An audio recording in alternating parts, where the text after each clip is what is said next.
when you look at these Yeah. videos, like 10, 15,000 people, clubs or like festivals, like what the fuck, what track should I play? Like what am I, Yeah. is anyone smiling? I don't see anyone, like Yeah. the weirdest thing I saw, I mean, not super weird, but Yeah. on the rider, maybe two that I can remember is I heard somewhere that statistically men are like way more addicted to screens. What's the brutal truth that like no one wants to hear, but is the fact of getting discovered? Mm. Well, it used to be. Let me put it this way. The most enjoyable feeling for me, was looking at my watch and seeing midnight and seeing a huge queue outside the door. I was always drawn to the drama of the scene, and I usually got to like sort of validate how much I know about the scene. I was not getting the gigs. I was not getting the opportunities. So the next best thing you could do is. Hello, welcome back to another podcast, and today I've got ARNII. Thanks for joining me, ARNII. I know, like, we just had a little brief chat about this, like getting it all sorted and out, and finally we got it to happen. So we're both busy and life's hectic, but we got it going, didn't we? Yeah, definitely. Thanks for having me. No worries, man. No worries. So, like I do with all my guests, I start off with like where you're from, what was life growing up, where you're from, and that, and just kind of how you got into your music journey, and just kind of your influences and stuff like that. Yeah. Hey, so I'm from this tiny corner of post-Soviet space called Republic of Georgia. We used to be like the bread basket. All the great wines were coming from there. Georgian people are great at arts and singing and Mm-hmm. fashion. And in the Soviet era, we were really good at movies as well. So all the major filmmakers were either born here or they like spend a lot of time here. But definitely like partying and having a good time, throwing a good party was always, even before electronic music, a big thing here. So I'm from this part of the world. It's pretty tiny, like not even 4 million people Oh in terms wow, of population. Pretty small, yeah, like yeah, smaller than small. London or any other big city. Yeah, Um, but we're a loud bunch, and yeah, I spent like my teenage years here, and after high school, I just bailed and tried to find myself in Europe and in Prague, in Czech Republic, and DJing came kind of randomly. At age 16, 17, I was like looking into it, and I think the first time I heard electronic music was in a Need for Speed game or some oh yeah, racing game. yeah. Yeah, some I remember proper those bangers days. too. Oh Yeah, yeah, yeah, for sure. absolutely. And yeah, from there, it kind of like grew from an idea to like, why don't I try? And you know how it goes. Like you just never stop trying, and at some Mhm. point you're like, uh, you become the person. Yeah, yeah.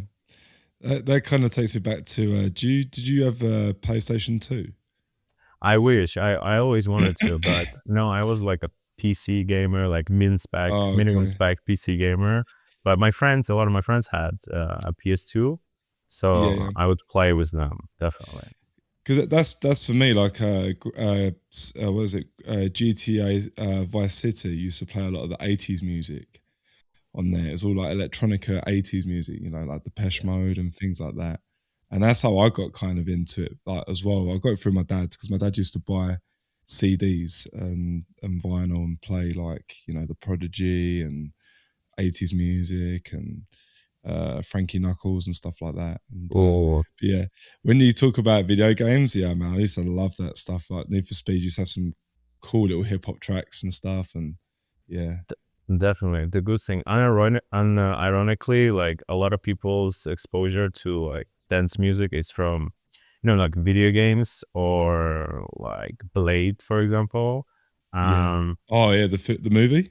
Yeah, the movie. Yeah, Yeah. Oh, that soundtrack at the beginning is yeah, unreal. yeah, yeah, yeah. Yeah. The intro. But I guess first time I held a, a piece of electronic music media, it was it was a CD, one of those just CDs that I found in my dad's car. He was like buying and selling cars from Germany, and one of the cars, the owner forgot his CD, and it was like this Autobahn techno compilation volume 50 something, and Like it was just Kraftwerk. yeah, yeah, yeah, yeah, yeah. Yeah. I mean, it was a compilation, but Yeah. Yeah. definitely some underground stuff, underground Yeah. stuff. Yeah. It Yeah, would man. take me like, I don't know, many years to find an underground sound that I enjoy after that, because I dabbled in a lot of like EDM before, deep house and the techno and like or grime, you know. Like I had a couple of years of like mm, stupid EDM fanboy music.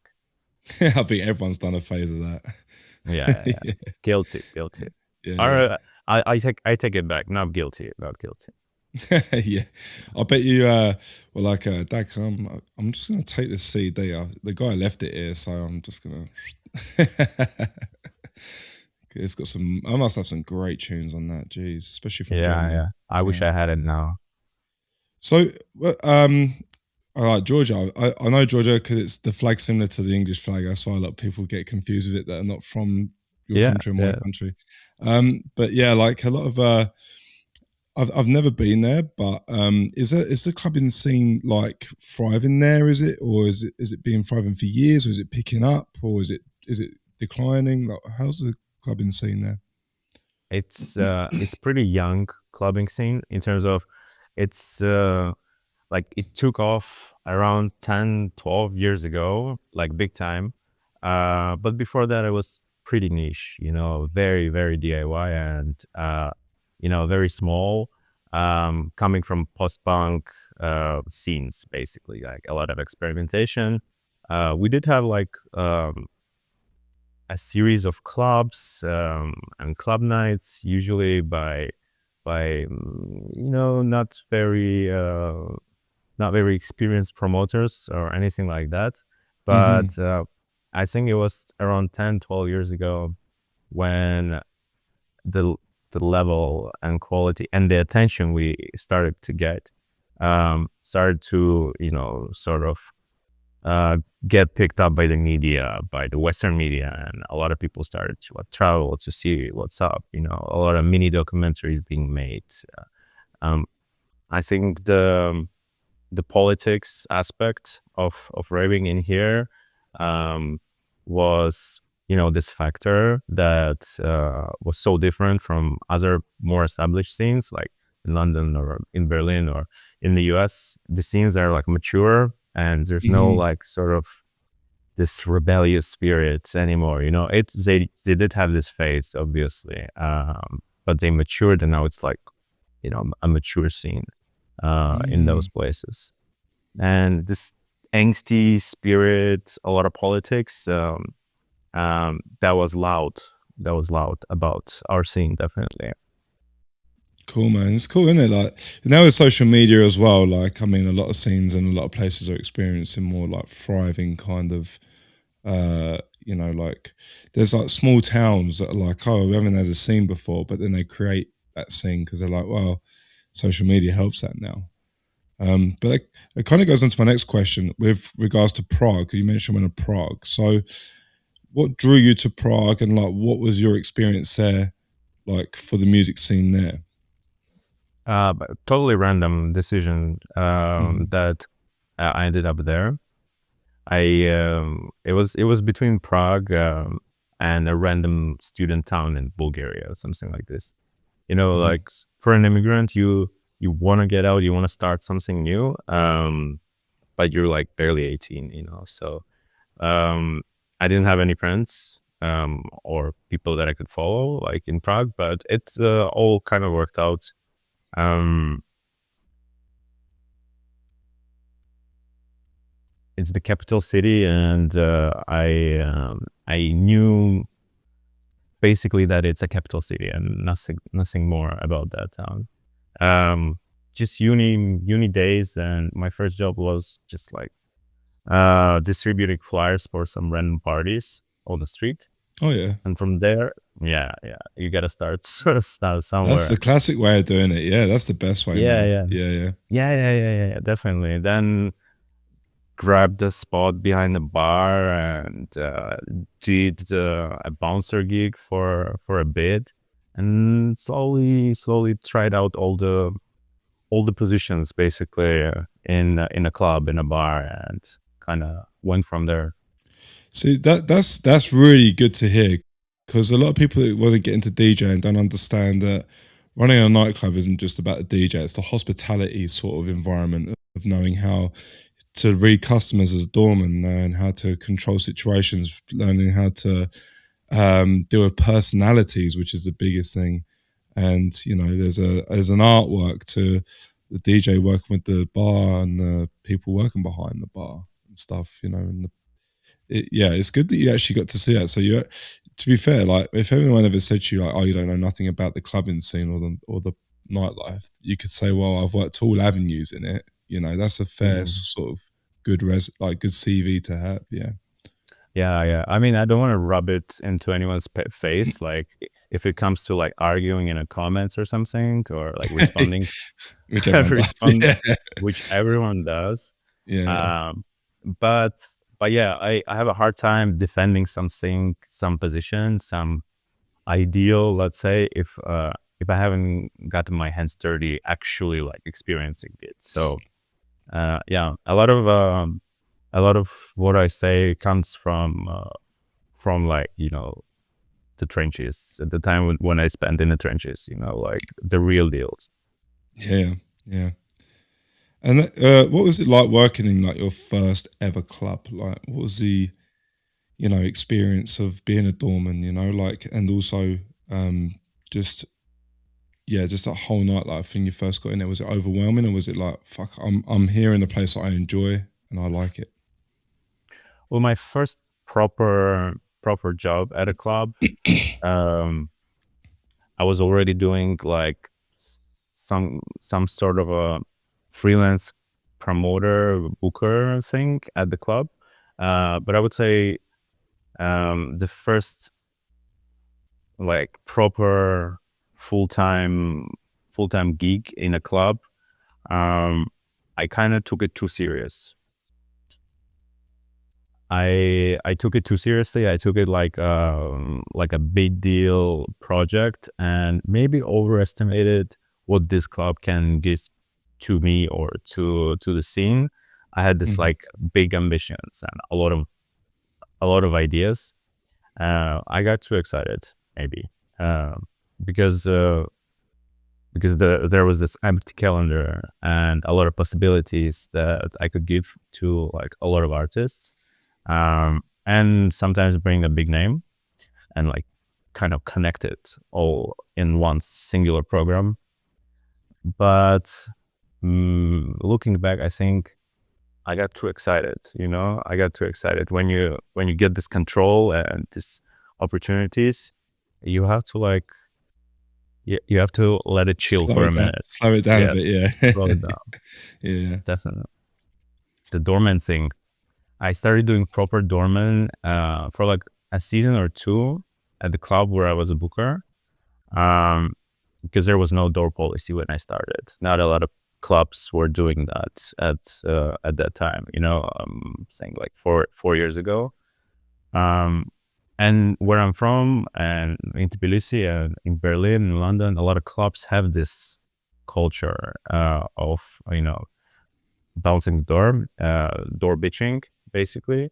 But it gets a bad rep, I think, because of places like Berghain or like Soho and all these posh, fancy spots with a bouncer. The door policy is pretty important, for me, as someone who wants to build an underground scene, an inclusive scene, and a person who stands in the door, whether it's like one or two people, they're like welcoming. They might be the first two people, one person you see as a beginner raver. Like it could ruin someone's experience, or it can make it one of the more memorable experiences. I've never thought of it like that actually, because there is first impressions make a big are a thing. Like, we're human, that's normal. Like, you're naturally gonna have like a sort of stereotype or like an inclination of what something's like from based off first impressions. And you're absolutely right. I never thought of it like that. It's really good, because like, you go to a club and everyone wants to see that I forgot what his name was now. The guy at Berlin. Everyone wants to see him with all the tattoos he was in John Wick. They want to see him because that is what everyone sees, and that's the first impression of what that club is kind of going to be like. Are the bouncers welcoming? Are they professional? And yeah, I've never thought of it like that. So yeah, it is based on first impressions for sure. Yeah, I think the style, you could take a couple of different approaches. The way like Berghain does, I think it's a bit too cold for me. So I was Yeah. like a little bit more warm towards the crowds. Prague is like a student town, student city, and a big tourist hub. So you get a lot of much more tourists than locals, and Hmm. a lot of young people. So you don't want to be too cold or too harsh on them. You want to give them a chance, benefit of the doubt, that they're like sincere and honest when they're answering your questions, and you ask Hmm. them a couple of questions, mostly to figure out if A, they're sober enough to go Yeah. in, Yeah. B, if they know where they're going, and maybe a third question just for the giggles. Yeah. Yeah. No, I've been to Prague, but not for clubbing. I went there for like a stag party or Stag. bachelor party. Yeah, like for Yeah, you would. someone's. Yeah, if you Yeah, come with your buddies and I was yeah. bouncing the door, I would like politely turn you away. But That's where because of the everyone goes. costumes, man, Yeah, because of yeah, the yeah, costumes, I yeah. just That's where cannot. everyone goes, like for there or wherever. It's kind of the norm. But I've only been there once, but it's a beautiful city anyway. I like the architecture of the city. It's a beautiful place. Um, Yeah, it's good. So, I mean, I've got a bunch of questions to ask you. Normally, I come off the reel of like I come off the top of my head with these questions, but I know you're really, really like knowledgeable about the scene and everything, and I know that it's kind of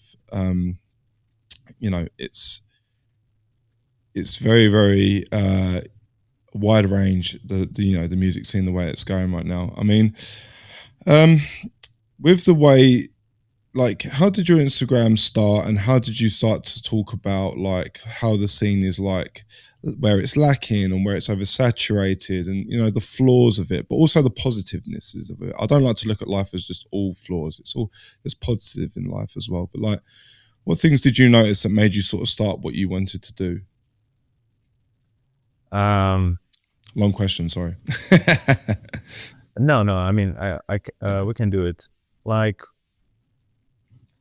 I always was kind of drawn into the drama of it. Hmm.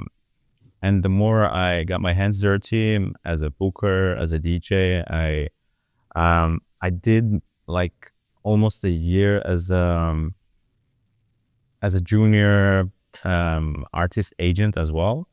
Oh wow, Not you've done it all, mate, haven't you?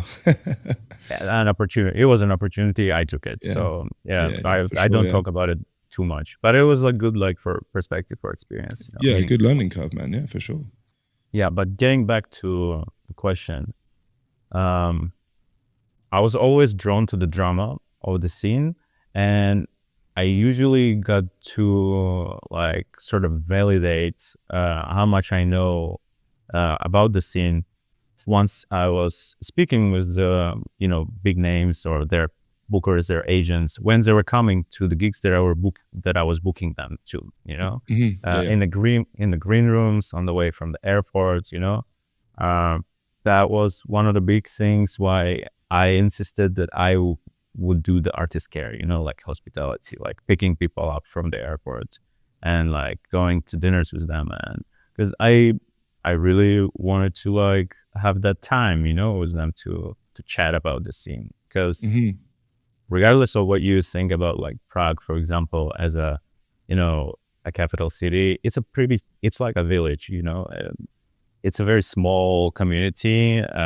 I'm not saying it in a bad way, but it's a small community, and a lot of people don't want to risk certain opportunities by being honest with you when you're living in a small scene, small community. Yeah. So, so yeah, it sort of came from there, and I, because of my job and my position as a curator of the club, I couldn't like, I thought I couldn't like talk too much, because when I did, my team would not like that, and it got to a point where I was given like written notices about me running my mouth, about the scene, about the state of things.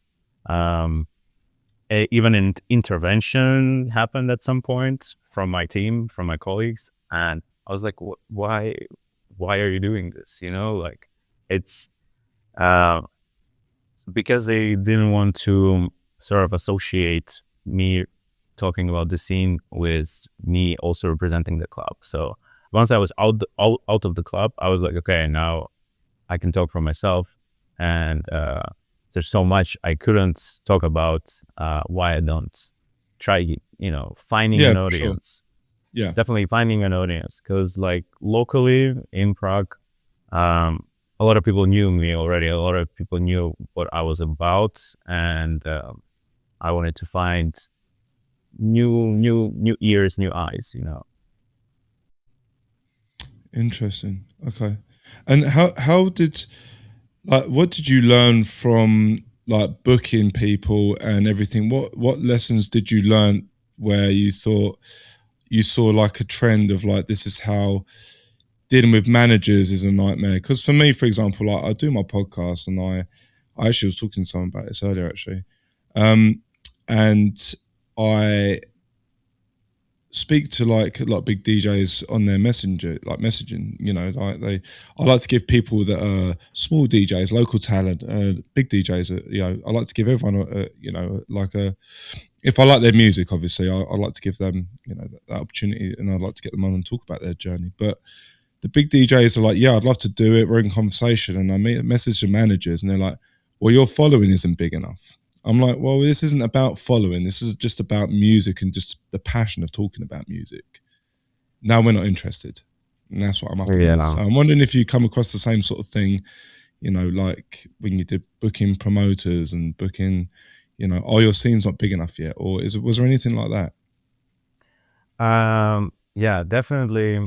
You could draw a parallel to followings like on IG, and to a club that doesn't have a lot of cultural capital. Yeah, let's Hmm. say it's a new club, or doesn't have a lot of good rep or any reputation.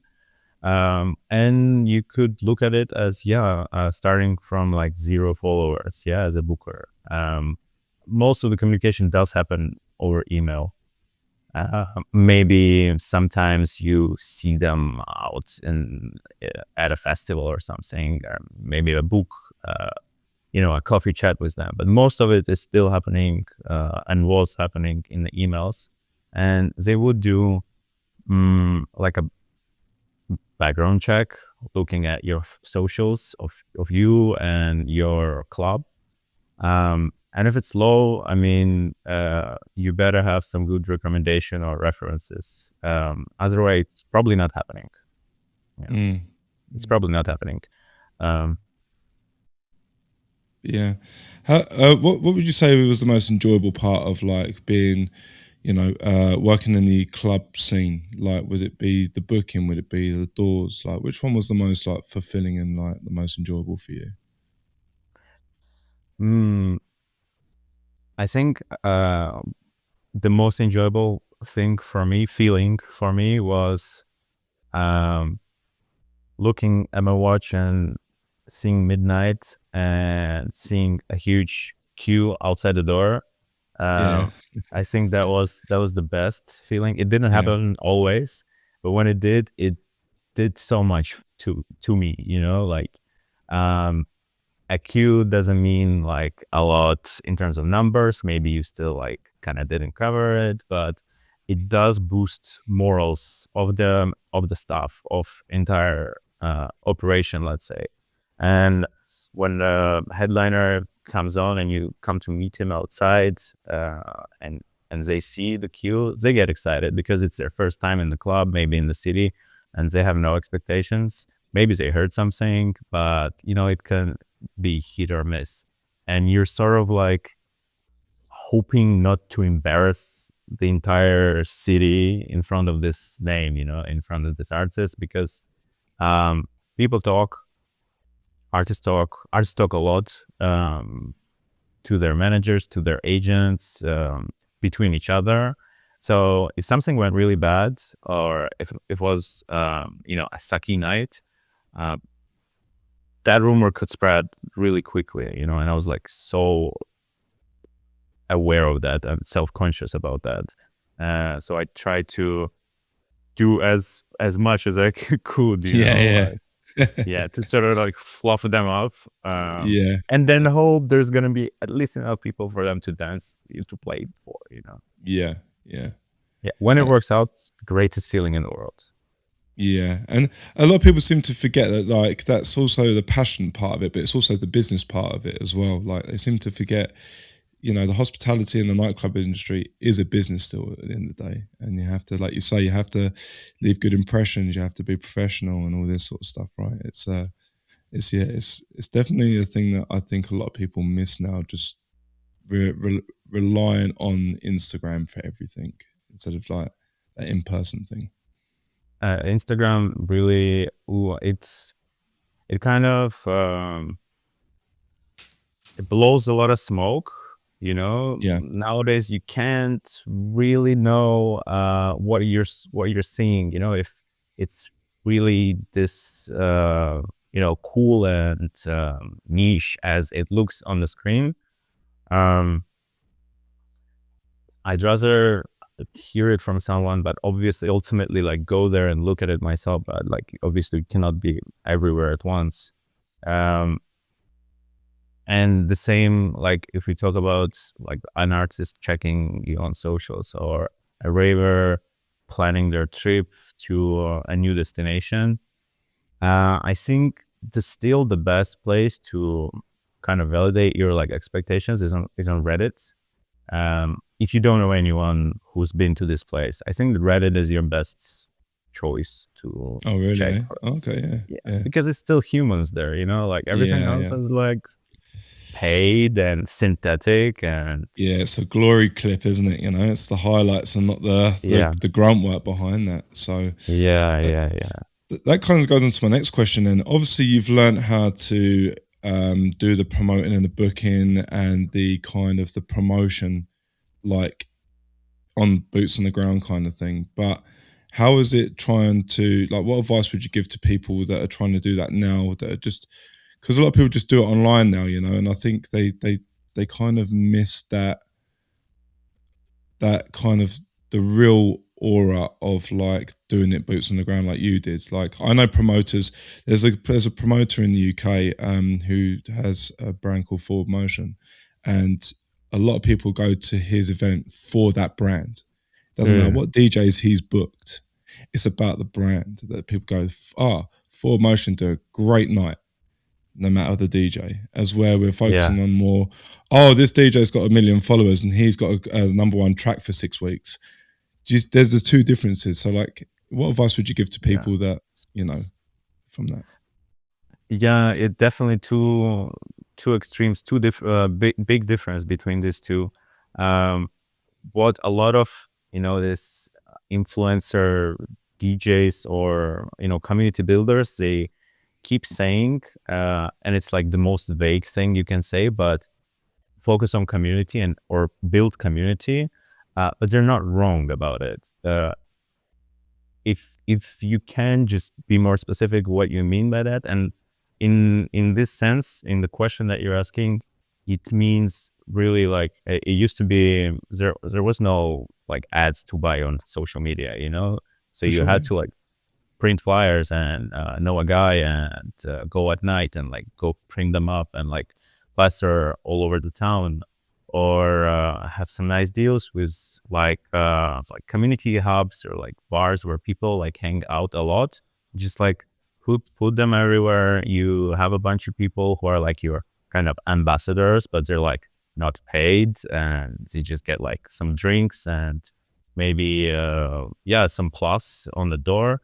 They go around and like talk about the party for weeks, you know, and Mm-hmm. that kind of aspect. It is kind of community building. It's not only about trying to sell the tickets, um, but if a lot of people are into uh, are into a party, it kind of creates the whole social bubble in a social bubble. And if you keep doing it long enough, it doesn't matter on a city or a neighborhood level. It does level it. It brings a positive kind of impact, you know, for kids or for not only kids, but honestly, like I The met younger a lot of generation.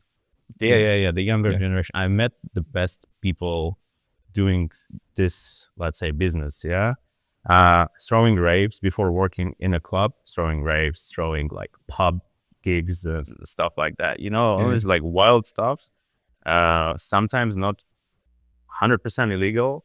Um, but if you don't have these huge breaks or like hiatus or like gap years in between your projects, um, people tend to like get used to this project and they go out to this project, to this party, not because of the DJ, like you said.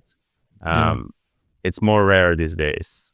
It's more rare. Yeah, for sure it is. I think do you think the scene's missing that? Because I think it is. Like, you know, it's based off the DJ more than the event. Like, everyone goes to Tomorrowland or EDC because of the fireworks and the thing, right? They don't. That's been promoted quite well. I mean, they got the money to do that. But I mean, do you Yeah. agree with that, or do you think it's still based off the DJs? I mean, it's kind of like the big difference between people who want to go to Tomorrowland Mm. and like, let's say in London, I know a bunch of parties that are like community led, community focused. Um, and I'm pretty sure like 90% of the party goers there don't really need to know the lineup, and they're content with knowing, oh, tech couture is happening, I'm going. Oh, unfold is happening, I'm gonna be there, you know, like every other Sunday or something. And there's like a lot Mm-hmm. of parties like this um, that are built by people who are a very lovable, be like respectful, and they really care about their communities. If you're like very antisocial, introverted, it might be really hard to pull that off, to be honest. So you have to Yeah, be that kind of guy or girl or they them, you yeah, know, like you have yeah, to be out there and like actually be out. yeah, yeah. Being everyone's face, being like, yeah, because I'm a little bit Yeah. of an introvert myself, and you have to kind of be out there and be upfront, yeah, with people. That's for sure. Yeah. Yeah, but then you get to do like this, for example. You get to do a Mm, podcast, for example. mm. And those people who are out, they don't want to see a person's face when they get home, you know? They want to like Yeah, get into the exhausted. pajama, blanket, ghost mode, you know. Yeah, yeah, yeah, for sure. Yeah. What do you think is the biggest flaw in the music scene right now? Because I know you say a lot of stuff, and a lot of people resonate with that, right? And I just you know, what do you see the biggest flaw in the scene? Could be like, you know, like America's very out there and loud, and like London's very underground and things like that. And you go to like Berlin, it's very underground, or you go to Montreal, and that's very like, you know, sort of open clubs, and you know, and other places. Like, what do you think the biggest flaw in the scene is now for like up and coming DJs, producers, or promoters? Biggest flaw, I think, for up and coming VJs and producers is still and has always been and still is the gatekeepers. And I'll Mm, elaborate more what I mean by this because it can mean like a lot of different things. yeah, Uh, if you're a newcomer or you know, beginner DJ, producer, artist, you want to get your foot in the door, but who's at the door? At the gate, let's say so-called gate, is a person. and this person does have certain amount of power, yeah, whatever amount, it's considered powerful position, yeah, like a booker, Hmm. curator, booker. And not a lot of bookers are like sort of like looking at this as merit based thing. They don't look at your talent or your potential. So they're like, okay, I have so many friends, I better get my friends gigs. Like my friends are getting the slots first, and the scraps, maybe we're gonna book this one DJ who's been in our DMs for like half a year. Hmm. um been a long time like this, it's still like this, and I think this kills a lot of like passion or Passion and in drive. and drive, definitely Yeah. drive, Yeah. yeah. If Yeah. you want to taste it, you want to kind of get in there and try to taste it yourself, but no one gives you the opportunity. And I was that person, like I was not getting the gigs, I was not getting the opportunities. So the next best thing you could do is start doing your own gigs, and that's what I did. Yeah. And how is it pulling off your own gigs, trying to, because like you say, you've got the gatekeepers that have got, say, the majority of the population of that clubbing crowd. Like, how did you kind of overcome that to, sort of draw in your own crowd, and how was the process for that? So you don't get booked, but you don't want to give up. You still want to be a part of this. You're still not sure what part. You want to be behind the decks. You want to be in the office or at the door, or planning the lineups. So you go and try to throw a party and see how hard can it be. Like you make Yeah. mistakes, you learn from them. um, you throw another one, you make more mistakes, and it's like rinse and repeat. You go through this cycle. If you're lucky with the people, if you have good friends who will help you in the beginning, um, you will see the mistakes that you should not be doing. You will make them all at once, let's say, and you will not repeat them, or you will repeat them in a smaller like kind of amount, and you will go from there. And in my experience, my solo project, it was called Onyx Raves. It Okay. kind of blew up. It blew up Yep. in like less than 6 months, because I was doing a rave every other month, and it was like semi illegal, in a warehouse space, in a big space, and it was like kind of all or nothing, all in attitude. I was like putting all the savings I had in the lights budget, in the artist budget, in everything, and it kind of like it paid off, but it's a rare occasion that it pays off from like first 6 months. um, I'd say majority doesn't last this long, or doesn't get to see a break even or any meaningful kind of like success. So I've got a couple of friends in Vancouver in Canada, and they ran an event for a long time, and they were successful in some, weren't successful in others. But for them, the gatekeepers, the main promoters there, would not help them out. They wouldn't say, "Oh, this is what you need to do," or "You need to book these DJs to bring numbers." And Yeah. they eventually just packed it in the end. Like, what would your advice be for people? Do they just keep going, or would they just, like the same with like producers that are sending music, and not hearing anything back? What would your advice be? To keep going, or just to kind of reflect and try a different avenue? Like, yeah, what would your advice be for that? It's a good question, honestly, because it does come up a lot, especially with beginner artists, but not only like a person who's in this shit for like 10 years and still hasn't seen significant kind of like movement or traction, is still like kind of asking. They're still asking themselves, do I like go on, or maybe I call it quits. And with like personal projects, a DJ project or producer project, if you put all your eggs in one basket and hope for the best, pray for the best, you're kind of like asking for it, you know. So you have to like diversify this basket, you know. You cannot put all your hopes into like, okay, making it as a DJ, because that doesn't happen very often. It's like rare. Everyone wants to do that, but it's rare. So you might want to do like mentoring, or you might want to do still in the music, you know, like you might want to do like tech support for gigs, you know. You might want to learn like graphic design for the parties, and it's like a steady kind of income or job or like artistic outlet as well. It's not only like about the money, but it is about the money as well.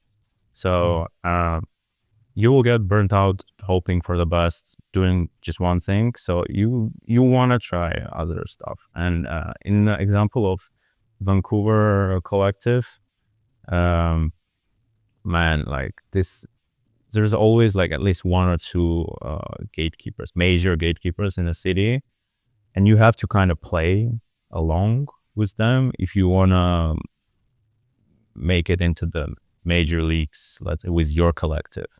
But there's always a tipping point, you know. People might not want to be, you know,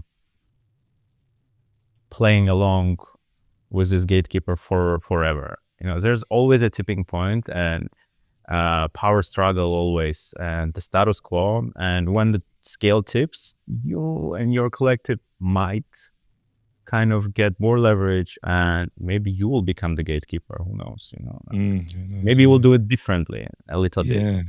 Yeah, interesting. Yeah, it's an interesting take. Yeah, because you know, the couple of guys I've met there, they'll be watching this, and I they didn't ask me to ask that question, but you know, I thought, because it happens a lot. There's a lot of people that put a lot of money, time, and passion, get in debt to try and create an event because they want to create good parties, and you'll get people that will, the gatekeepers that will book a bigger headliner on that same night and stop and take the crowd to that party. And you know, it's kind of like that kind of Like mentality.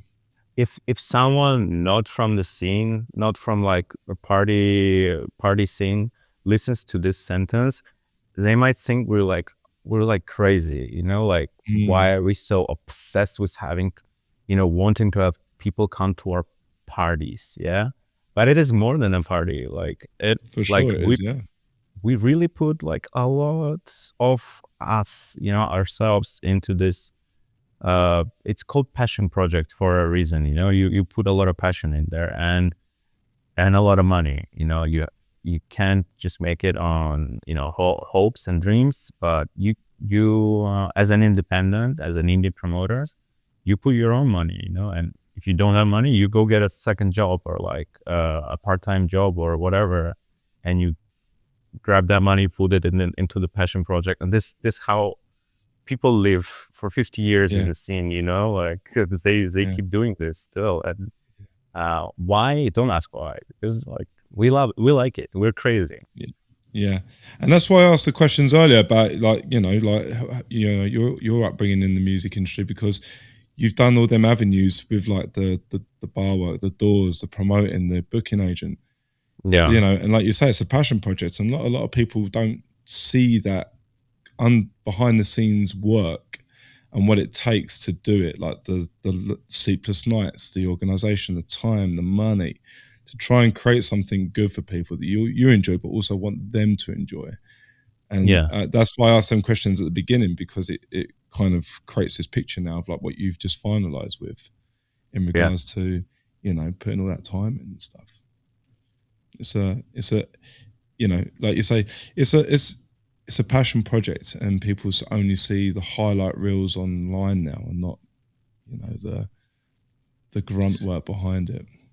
yeah. It kind of like reminds me of this, you know, overnight success stories, which I think Yeah, it's bullshit, because there are no overnight success stories. yeah, They get like mixed up with viral stories, and yeah, you can go viral in one afternoon, in one evening, you know. You go to sleep, you post something, you go to sleep, in the morning you're viral. But it can mean a lot, or it can mean like jack shit, to be honest. Like Yeah. numbers don't translate into values that easy. So that goes into my next question. Do you think people are trying to chase the more becoming viral than actually working on the music and actually marketing their music the right way? Yeah, and I blame I don't want to sound like an old man, but I do blame I Yeah, do we're all old blame here. a boiler. Let me say this. I do blame boiler room for this, like, Okay. and only boiler room, like this, and COVID, maybe COVID as well. Like whoever came up with COVID-19, I blame you for that. Yeah, like combination boiler room and COVID-19, it created a generation of people who unknowingly thought that only the highlight reel is actually what's happening at a party. And Mm. it's okay if you want to be a consumer of that and like a party goer. You can find parties like that, or like you can go just for the peak hours and then leave. But it's not fine when you are making parties like this, when you're like in a position of power, when you're an artist or a producer who all you want to do is make peak stuff, like you want to make highlight stuff. And life's a lot more than just the highlight stuff. Yeah, it's like the cheap, quick dopamine fixes for sure. Yeah, yeah. Everyone's kind of chasing for. Boiler So room, COVID-19. yeah, I kind of think Boiler Room's kind of lost its authenticity in a way because it used to. If you watch Yeah, the original Boiler Room videos, it would be like in someone's bedroom, you know, yeah, and it'd be yeah, like it'll yeah. be like reggae or breakbeat or jungle or drum and bass, and it was I don't want to come off as like a complete hater, but it used to be cool. Obviously, there was a time when like all we used to do before going out, a pre-session, watch a bunch of cool ass boiler rooms, like yeah, before yeah, for getting sure. pumped up, like, and yeah, I mean, it did become uncool, and big money changed it, but arguably like a lot of factors are in the play. Mm. Even before COVID, there was like big money getting involved, and the people who started this project, they come from privilege and they come from big wealth. Yeah. Like, it kind of goes. I'm going to go on to like a little bit about like with DJs and producers. I mean, what would be the brutal, honest truth for getting discovered now as like a DJ or a producer? I don't think DJs can be just DJs anymore. You have to be the whole package. But what's the brutal truth that like no one wants to hear, but is the fact of getting discovered? Mm. Well, it used to be. Let me put it this way. Hmm. You could always become a touring DJ. It was only a matter of how much money you were willing to put up front for like a Yeah. PR thing and like hiring all this stuff. If you didn't want to do the work yourself, you could always do that. Before, especially if you're not that into like uh, talking to people and making meaningful connections, in the scene. You could always do that. You can still do that today. So you can become successful by writing a check, and in 6 months, you'll be playing Tomorrowland. Doesn't matter. Like if you don't have a page today, next year you can play Tomorrowland. It's just about money.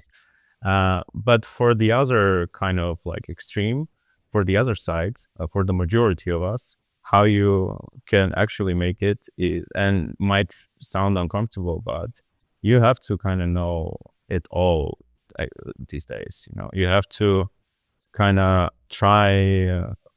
It wouldn't hurt to know how to like host a podcast for a DJ, to be honest. Like, it wouldn't hurt to know a little bit about business, about like Microsoft's fucking Excel. This could help in the beginning, yeah, before you get a team doing that. it doesn't hurt to know how to operate a camera, like the one that's in your phone already, and how to edit simple clips of you playing it. Finding out about lighting, how to set up a shot and connect all the stuff. And yeah, it sounds like a lot for start, but it's about compounding, like 1% better every day is like what, 35 times better by the end of the year, something like this. Yeah, you have to do it. And it's a endurance race, and always has been. Yeah. And that kind of goes on to my next question with regards to if a DJ or producer does get noticed, what would be like the time when they feel like they could go full time into it, but also like negotiating the deals, avoid getting exploited by like getting less money, or just like what would be like the checklist to make sure that they're getting it right before, if they're starting to get noticed. As a DJ, it's more kind of straightforward. Yeah. You don't sign much. There's not much shady stuff going on as a DJ when you sign like a contract. Yeah, maybe like the time frame of your partnership. Yeah, maybe check that. But and exclusivity terms. But if you're a producer, there's like a whole ass minefield, out there for you, waiting for you. Yeah, if you get like, if you make a track and everyone's clipping it, everyone's using the sound on TikTok or something, and it got attention of some label heads or agents, you get offers. You better lawyer up, basically, if you want some professional help, but Yeah. a lot of people are, they get away with just running it through like a chatbot, like ChatGPT. I don't recommend that, to be honest. There are a lot of music specific lawyers, go find that, definitely go find it, or do your own research. But again, if it's serious money we're talking about, then yeah, it doesn't hurt to spend a little bit to earn, in the long term. What do you? I've never asked this question actually. It's just come into my head. How do you? How would you? What advice would you give, or What do you think on when people are in their bedroom just making music, and all of a sudden they get fame like that? Like, what advice would you give to them for like the mental health side of like dealing with that just straight influx of having that fame? Yeah, boundaries, putting the boundaries between you and your phone, like you and social media, because I mean, I had my videos go viral, and it's for a couple of hours or some periods of like some bunch of hours. It's just like non-stop notifications, and at first it's like super exciting. But if you think about it, and it's not about like a salt piece that you put out, but it's about your track, and you want to kind of like get obnoxious, and you cannot control yourself, and you're checking everything. It's like really unhealthy. It's honestly like really unhealthy, and you should put these guardrails before. You should try these guardrails before. I know it's not easy. I heard somewhere that statistically men are like way more addicted to screens. I'm not saying like we're like weak or anything, but like I am totally addicted to my phone, to be honest. And like Yeah. I had to take like a month or 2 months break from socials, from content, and like only like passively consume it for like a couple hours, or like switch to horizontal content again, like it used to be like back in the days, on Yeah. YouTube. Back in the. Yeah. Exactly. Yeah. It was only horizontal. Yeah, like there Yeah. was no vertical space ever. Yeah. So yeah, Yeah. yeah, be mindful, honestly. Like no one knows, or you want to go viral. Yeah, you kind of want to go viral. It's not a cheat code, it's not an answer for everything. as a producer, Mhm. it can help you grow fast, scale fast, iterate fast. Um, but yeah, you gotta practice this healthy relationship with your phone, even with your FL Studio. Like don't be making beats the entire day. Go outside, like take a shower. Like Yeah, yeah. Well, we've said this before, haven't we? Like messaging, like look. I think you've seen a lot yeah, of big DJs now, like John Summit and James Hype, and all these other DJs are taking their health way more seriously now. They're not yeah, drinking anymore. Like I don't drink anymore. yeah, I had a drink at Christmas for sure. Yeah, like it's Christmas, but I don't drink as much anymore. And mm, mm. I didn't before Christmas. I didn't drink for the whole year. Um, Mm. but That's a lot of big. yeah, and a lot of people, it's not. I didn't ever had any issues with alcohol. I just like, like a lot of people now that are getting into fitness are like, what am I putting in my body that's going to benefit it? Well, alcohol isn't, but a steak will, or whatever people feel is healthy for them.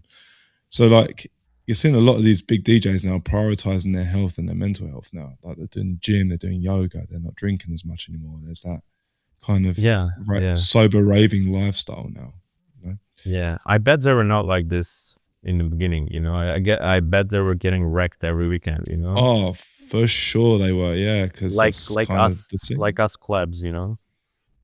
It's but that's the thing, though, isn't it? Like the rave scene is basically, drinking and stuff and partying, and a lot of people are going towards more like sober partying now, which you're seeing a lot more of, I think. Bruh. I mean, it's good for your health, but it's horrible. It's horrible for business. It's Exactly, yeah. it's disaster. It's disaster for the Yeah. clubs. They can be selling lemonade because it's like it's even worse. It's worse than alcohol, to be honest. For sure, Some yeah, yeah. some of the shit they put in these lemonades, man, I'd rather be drinking straight up gin, to be honest. Like, Yeah, all the like chemicals and colors and stuff in these, and like you yeah, say, it's probably yeah, nice to have just as nice whiskey or something. Yeah. yeah. Um But th- like, hey, but no bad rep for sober raving. Yeah, no, for sure. Yeah. I agree I because like we said, it's the business, isn't it? yeah, yeah, yeah. And Yeah. I think yesterday I saw a video about from one of the promoters of a party that does sober clubbing. Um, and they've been doing it for 3 seasons, so 3 years. And only now they actually broke even on a sober rave, where you cannot buy alcohol, basically, like, so there's Oh like wow. whole variety of like healthy drinks, maybe even sugar-free drinks, Mm. I have to get into that, but there's like it's kind of, and I think they're in somewhere in UK, maybe London as well, and it's crazy because okay, there's, let's call it a precedent that it can kind of work. Yeah, it can kind of work, daytime raving or a nighttime raving, but like no alcohol. And sober raving, for me, when I hear sober, it's no alcohol and no drugs. Yeah, Hmm. so no alcohol and no drugs. So that leaves caffeine, so you can have a coffee, and I Smashing wouldn't coffees. smashing espressos throughout the night. I mean, Yeah. I'm not against it, like smoking cigs No. and smashing espressos sounds If I got a fun coffee machine in the booth, I'm happy. and smells nice and smells Yeah, fantastic. yeah, Yeah, yeah. I could get Uh, behind that. uh, I could, yeah. Like I only bring up the sober raving because it's starting to see a little bit more of it now, and I'm curious of how it's going to evolve because, like we discussed at the beginning, the business side of it's the hospitality, and I'm kind of interested of how that's going to pan out. By the end of my stay as like a club curator, I get to see like a lot of DJ riders, tech rider, Hmm. hospitality riders, I was going and to ask you about this. What's the craziest rider you've seen? Yeah, yeah. yeah, Sorry, yeah. carry on. I Sorry. mean, nothing too crazy. Yeah, Like, okay, there's something not the crazy stuff, it's just weird maybe. But yeah, having seen like throughout the year a lot of hospitality riders, uh, by the end of my tenure as a curator of a club, I started seeing more and more alcohol free hospitality Oh, riders. Yeah, yeah, yeah. yeah. More healthy snacks. Some of them even like full on meals in the green room, like but healthy stuff, healthy meals, and yeah, like a lot of fruits and trail mix and stuff like that.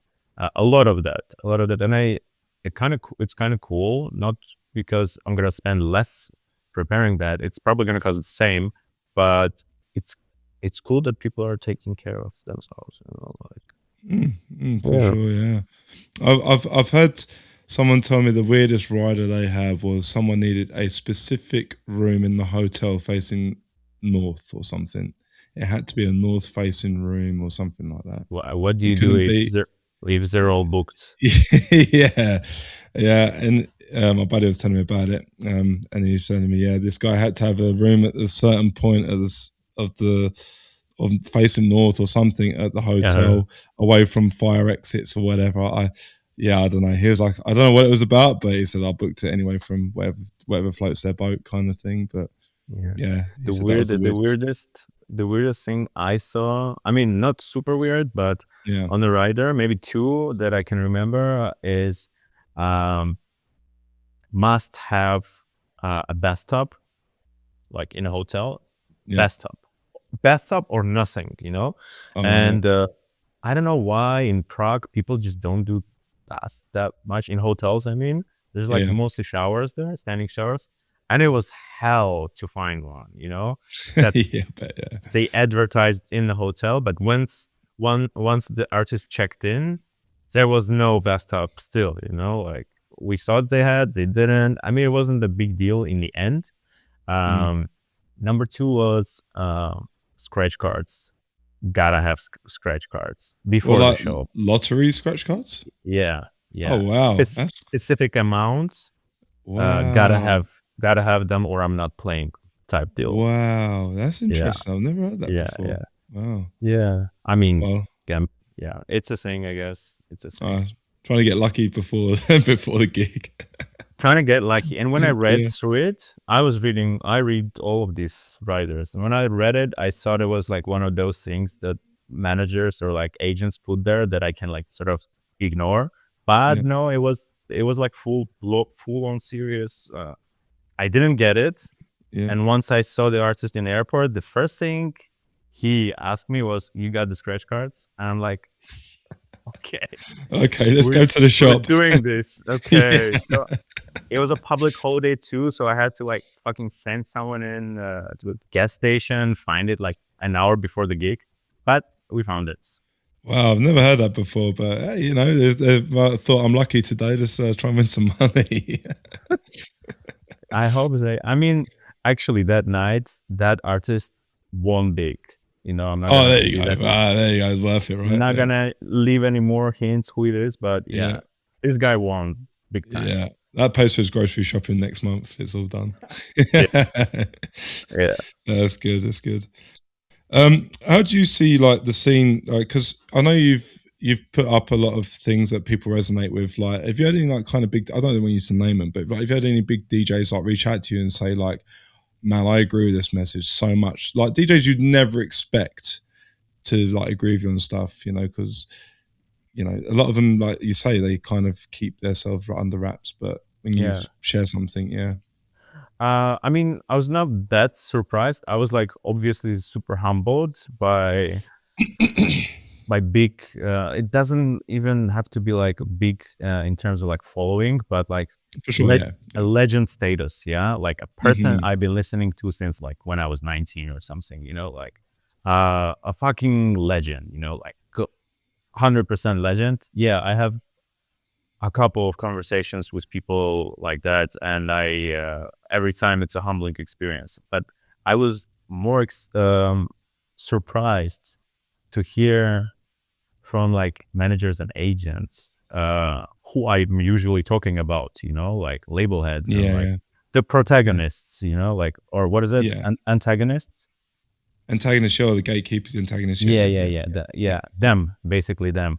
some of them, working in this big name agencies, reaching out. I'm kind of like, yeah, kind of like 100% agree. But what can you do?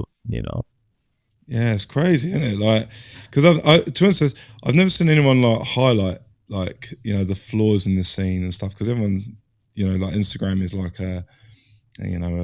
like we said, a highlight reel, but highlighting the flaws, which is good to because you can't improve unless you have like some flaws that you can look at and improve on it.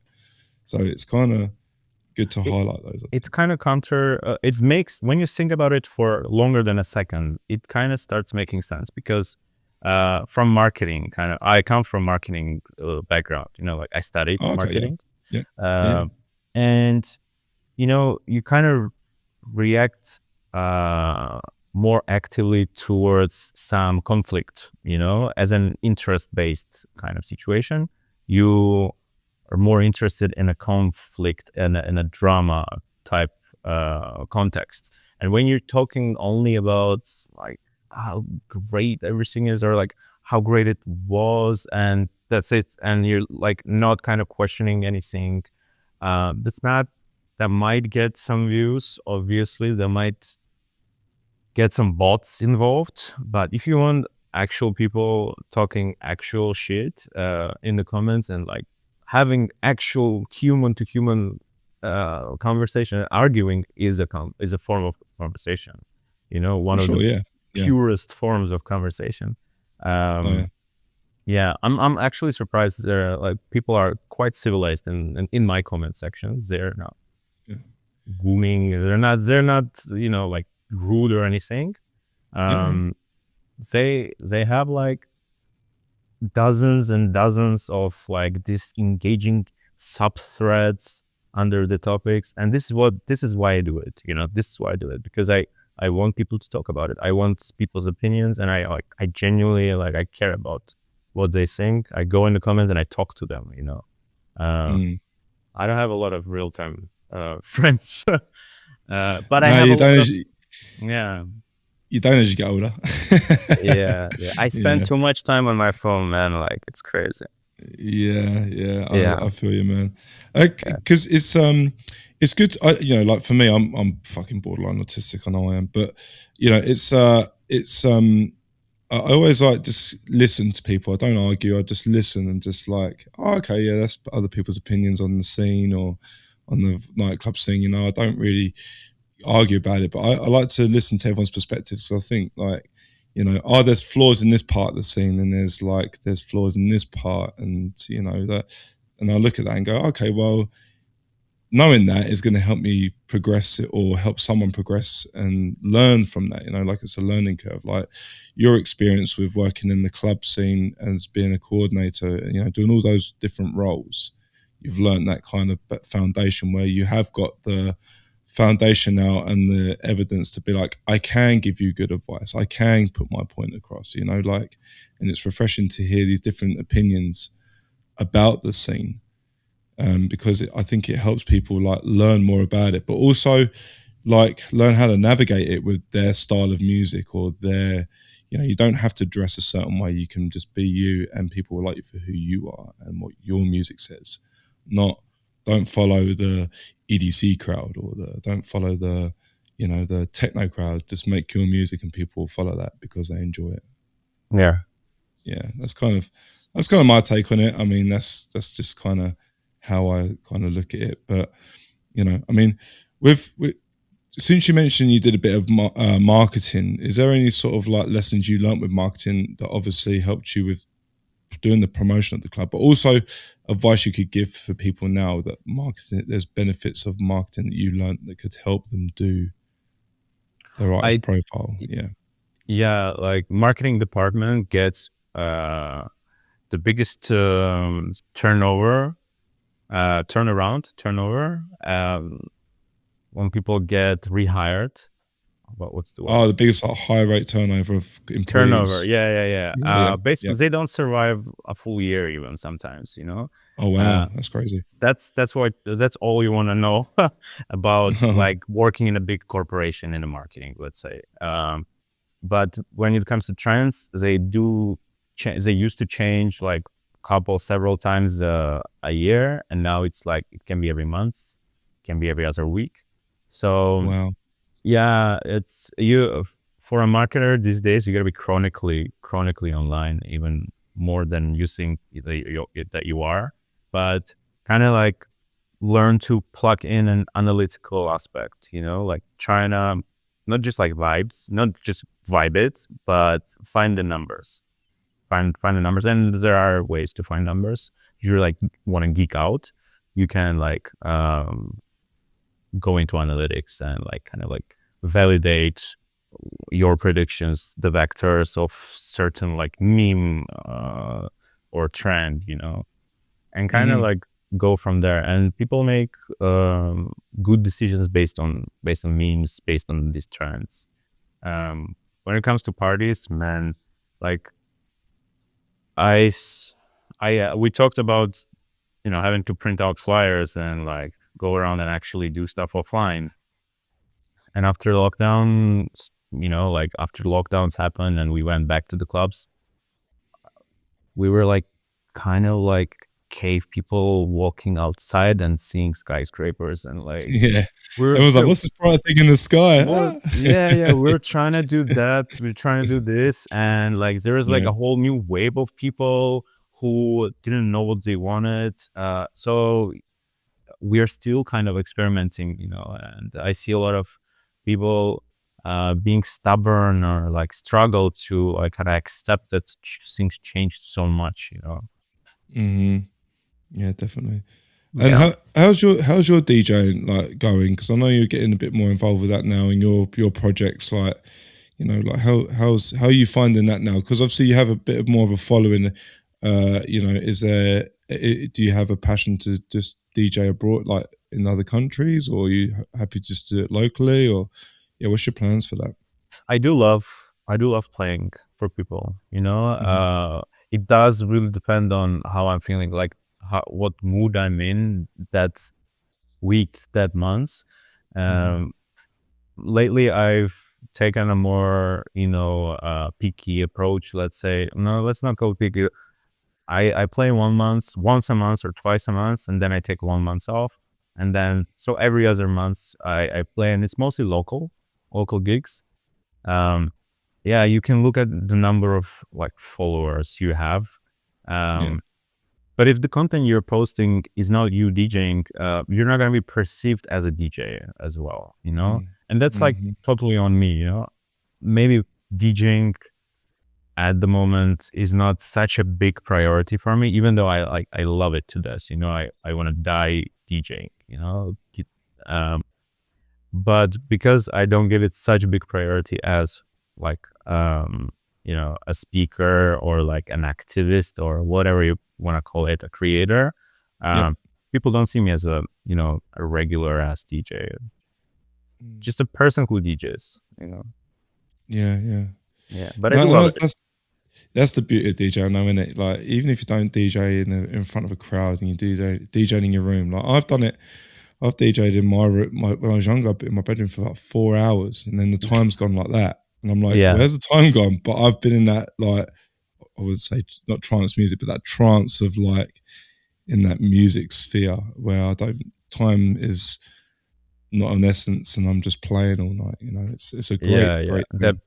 that tunnel vision, yeah, that That flow. feeling, yeah, that feeling is just unreal, man. Like you start at like 6 in the evening, and it's like 11 at night, and you're like, "Fuck!" Like, where's the time gone?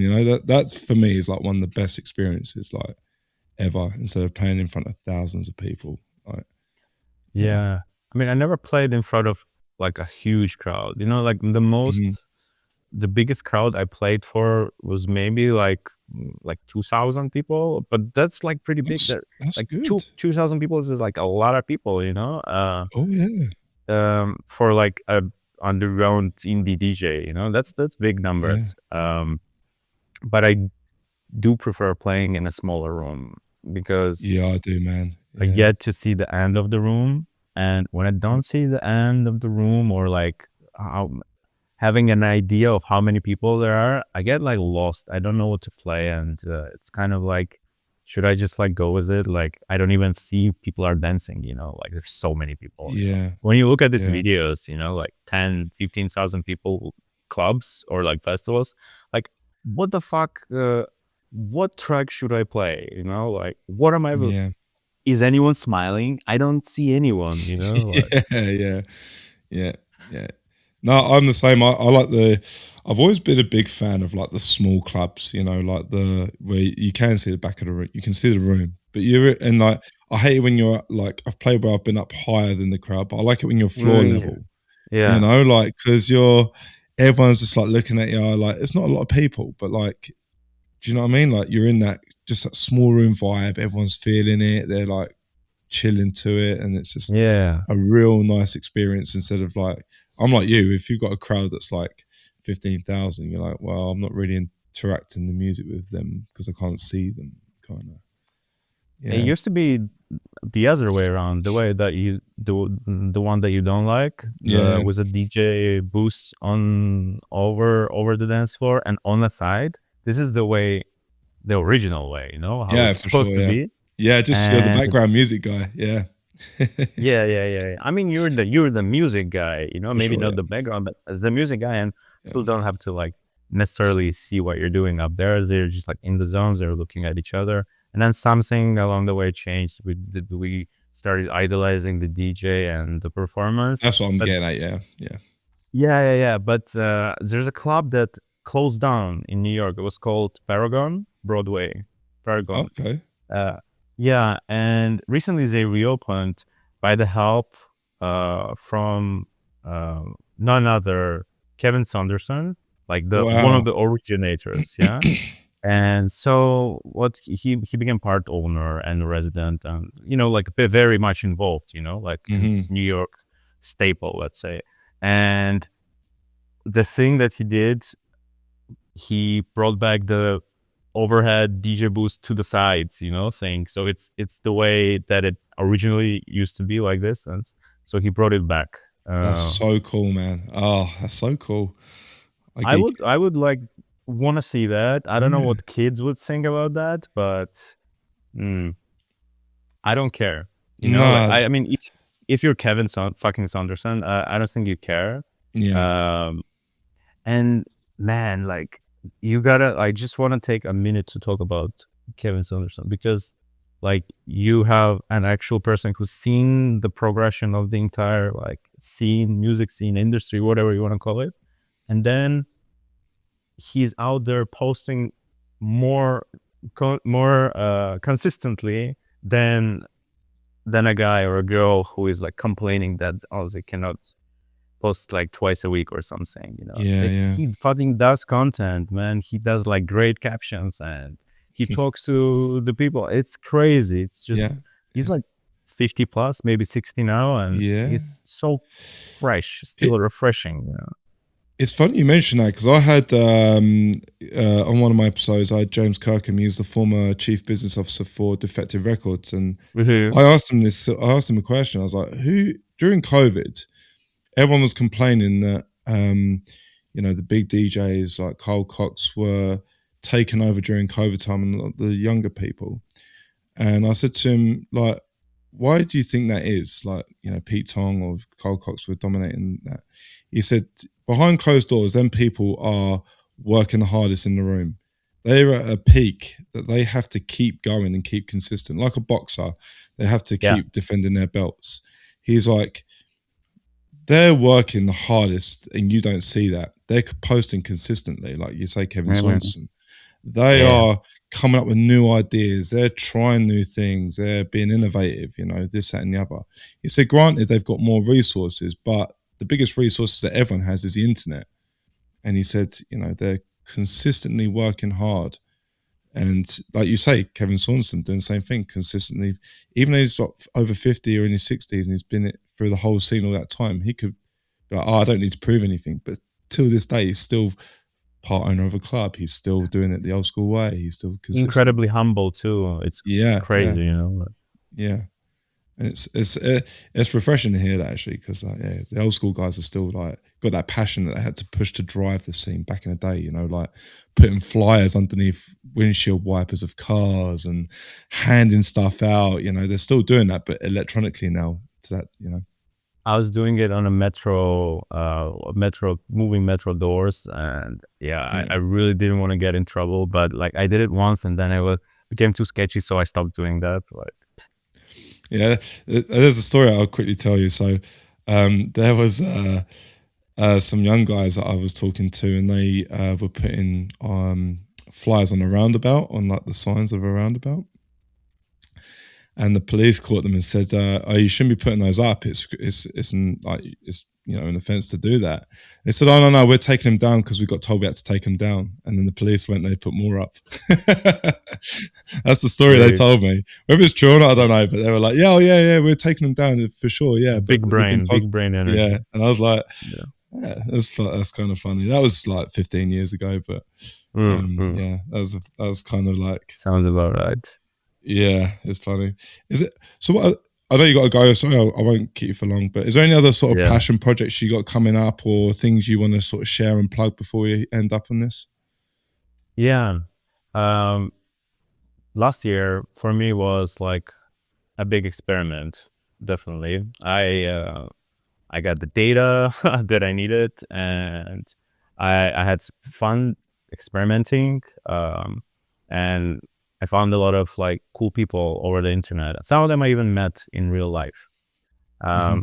This year I want to kind of double down on that and maybe travel more using what I've built so far, and maybe build it a little bit more, you know, but like be mindful of what I'm doing and the things I'm saying, because you know, a lot of people are connecting with it, and they take it for face value. They want to misrepresent, you know, the already badly misrepresented scene that we're in, you know. So yeah, I hope I can share soon some exciting news about like travel plans, some interesting collaborations. It's still under wraps, but yeah, you'll be first to hear about it. Oh no, man, that's very nice of you. Thank you. Are you going to ADE this year, or ADE? I yeah, don't know. It's so expensive, man. Like, and if I don't get yeah, everything comped, I'm not going, because like, yeah, it's like, yeah, I don't know about that. I mean, let's see. I've thought about it. Yeah, but I ain't got the money It's to. so expensive. Yeah, It's yeah, I know. crazy. Yeah. Well, I appreciate your time, mate. I really do. It's been a pleasure just getting to learn more about your upbringing in the music scene and your passion for it. And it's been a good chat, man. It's been a good fun. So I appreciate your time. It was really fun. Thanks for having me, and maybe we can do it another day.